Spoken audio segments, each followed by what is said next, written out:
Facing Death.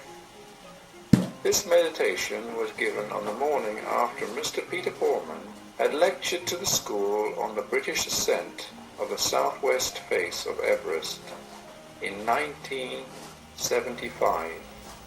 He was one of 4 climbers to reach the top. After last night's lecture on Everest, what is there to say? What else is there to think about but that tremendous climb, those amazing photographs? Fortunately, what I had already decided to talk about some days ago does in some way fit in. What I will try to do is to separate one thread from all that tapestry and offer you that for your meditation. That thread, my theme, is death.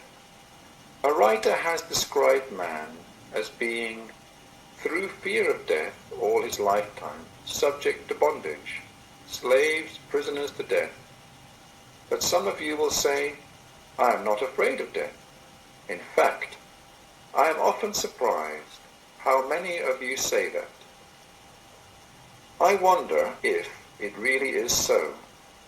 Perhaps you are not afraid of your picture of death, the fleeting glimpses you may have had, but in a real extremity, clinging to a rock face, drowning, trapped in a towering inferno. No. Would you not cling to life with every fiber of your being? You would be very unusual if you didn't. Of course, men and women face death fearlessly every day, as we saw last night, or bring it upon themselves, as we heard in the story of Oates at the South Pole on Tuesday. But that was done as part of some great enterprise, or as a self-sacrifice for others. It is quite different from not fearing death. You ask the climbers.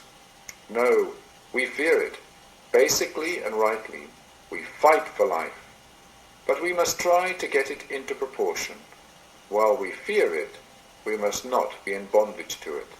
And so we must sometimes think about it clearly and soberly.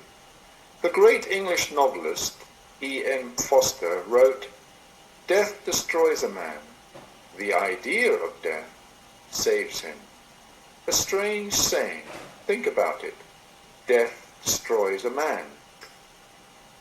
Of course it does. That's why we fear it. Whatever beliefs we may have about life after death, I believe in it. But for now, we are going to take a this-worldly view of it. It is the end of this physical life. The end of relationships here, of our work, of our hopes.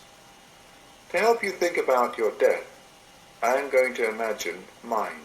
If I died tomorrow, there would be a stir in the school, a day's shock, the usual excitement too, a service in church.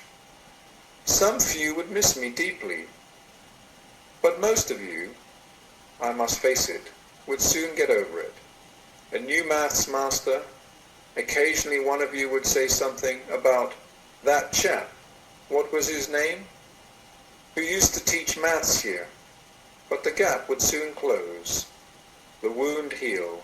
My death, I am sure, would not be the end of the world, but it would be the end of my world, absolute, final. Death destroys, but the idea of death saves. I want to point now to 2 good consequences of the idea of death. It makes us fully aware of the absolute unimportance, in the long run, of things, of possessions, our bodies, the things we surround ourselves with and attach such needless importance to. When I die, I can take only a very small suitcase with me. That was said to me by a priest in Cape Town, who was at the time dying a slow, lingering death of multiple sclerosis. All that usually happens very quickly. With him, took a long time. He went on celebrating the Holy Communion with a light aluminium cup when he couldn't lift the usual one. Then he couldn't lift that. He went on preaching, first in his natural voice, then with someone in the pulpit with him, to catch the whisperers when his voice went. Then he had to give them up.